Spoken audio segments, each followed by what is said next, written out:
Exercise 2.8, question number 3.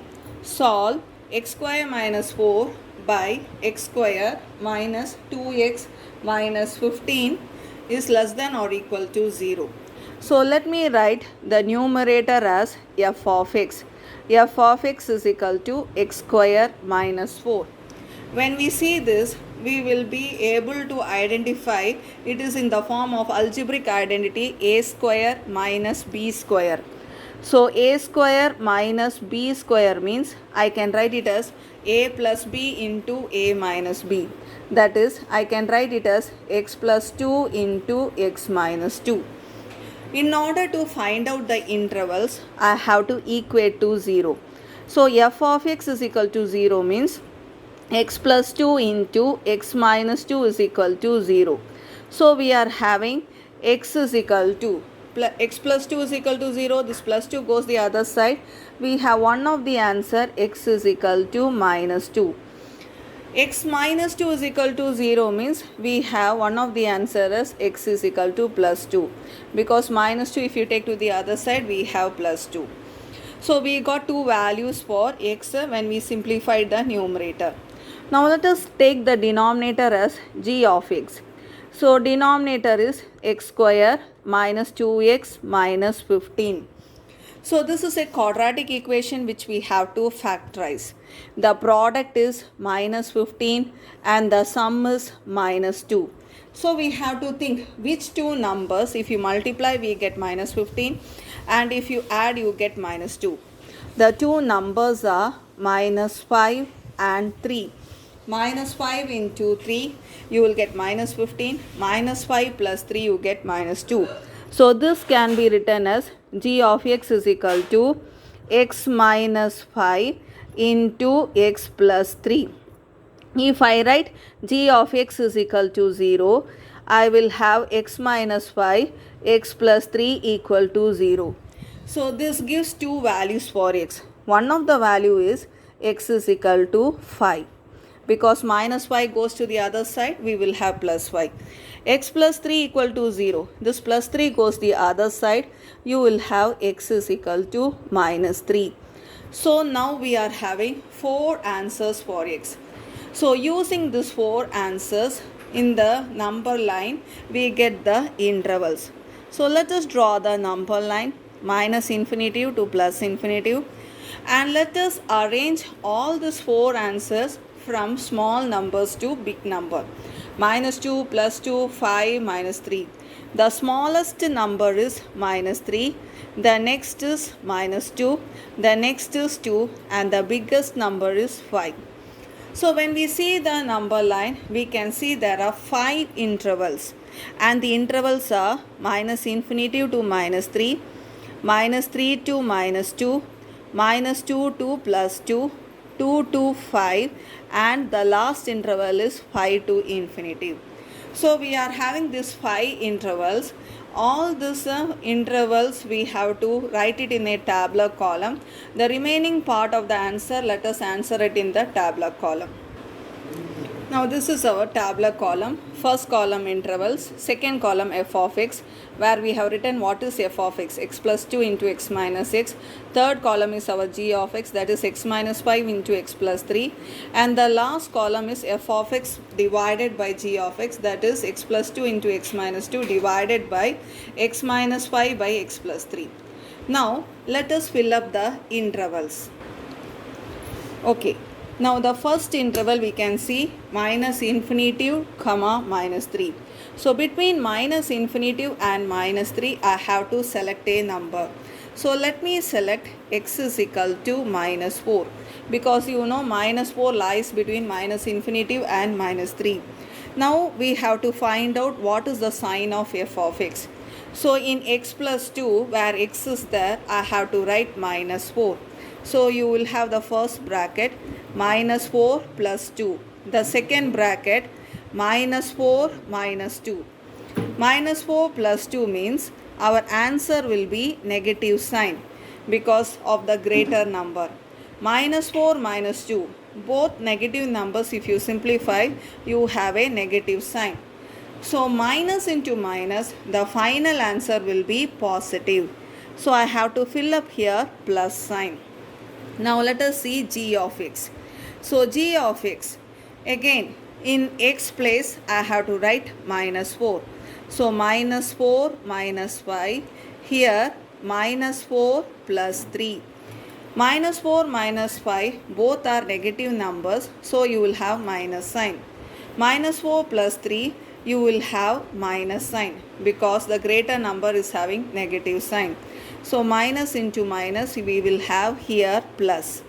If you see the last column, plus divided by plus, you know our answer should be positive. Numerator and denominator, if it is having same sign, the answer will be positive. Now let us go to the next interval, minus 3 comma minus 2.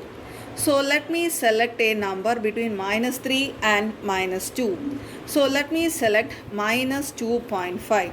You know that minus 2.5 lies between minus 3 and minus 2. So our f of x is equal to, where x is there, I am going to write minus 2.5. So the first bracket you will have minus 2.5 plus 2. The next bracket minus 2.5 minus 2. Here you have to see which is the greater number. The greater number is 2.5 and the sign is negative, so it will be negative sign. Here both are negative, so if I simplify you will have minus sign. That is minus into minus plus. So we will have f of x as positive sign. Now let us see g of x. G of x. So g of x means x minus 5. That is, where x is there I have to write minus 2.5 minus 5. Here also minus 2.5 plus 3. Minus 2.5 minus 5 you will have minus 7.5, that is negative. Here if you see 3 is the greater number and 3 is positive, so I have to put plus sign. Plus into minus you will have minus. So our g of x is negative. And numerator is positive, denominator is negative, so the resultant answer will have minus sign. Now let us go to the third interval, minus 2 to plus 2. The most easiest number is x is equal to 0. If I put x is equal to 0 in f of x, I will have 0 plus 2 and 0 minus 2. That is plus 2 into minus 2, that is minus 4. So you will have here negative sign. Now let me find out the answer for g of x. So you will have 0 minus 5, because in the place of x you are going to write 0. 0 plus 3. 0 plus 3. That means minus 5 plus 3. That means you will have minus 15. Our answer is negative, so we have to put a minus sign. Negative divided by negative. Numerator and denominator, if you have same sign, you have to put plus sign. So we have finished the third interval, 2 to 5. In the interval 2 to 5, let me select a number x is equal to 3. Now let us find f of x. X plus 2. Where x is there I am going to write 3. So you will have 3 plus 2, 3 minus 2. 3 plus 2 is 5 and 3 minus 2 is 1. So our answer is 5. It is a positive number. So I have to fill up here with plus sign. Now let me find out g of x. So g of x means x minus 5. So 3 minus 5, 3 plus 3. X plus 3 means 3 plus 3. So you will have minus 2 into 6. That means minus 12. So our answer is negative. So I have to put here minus sign.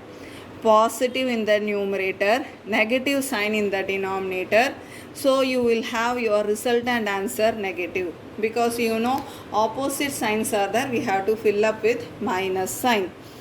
Now we are going to go to the last interval, 5 to infinity. So let me select x is equal to 6. So when I select x is equal to 6, let me find out f of x. So where in f of x, x is there, I have to put 6. So 6 plus 2 you will have 8 and 6 minus 2 you will have 4. We know that 8 fours are 32, that is a positive number, so we will have here plus sign. So let me put here plus sign. Now next, g of x. G of x means we are having x minus 5, that is 6 minus 5, 1, x plus 3, 6 plus 3, 9. 9 ones are 9, again it is positive. So here also we are having positive sign. So we are having positive divided by positive. So the resultant answer is positive. So we have filled up the tabular column. Now we have to see the question. In the question, what is the sign we are having? In the question, we are having less than at equal to 0. So we have to select negative sign. Less than 0 means negative sign. So in the final column, you have to see where and all we are having minus sign. So select this one and select this one. So we have to select the respective intervals. So we have to select this interval as well as this interval. Now when we write the answer, we have to be very careful because we are having here equal to sign. So how I should write the answer is x belongs to. When I write this interval itself, since the equal to sign is there, I have to write closed interval minus 3 comma minus 2 union the next closed interval 2 comma 5. So because of that equal to sign, both the places I have to write the closed interval.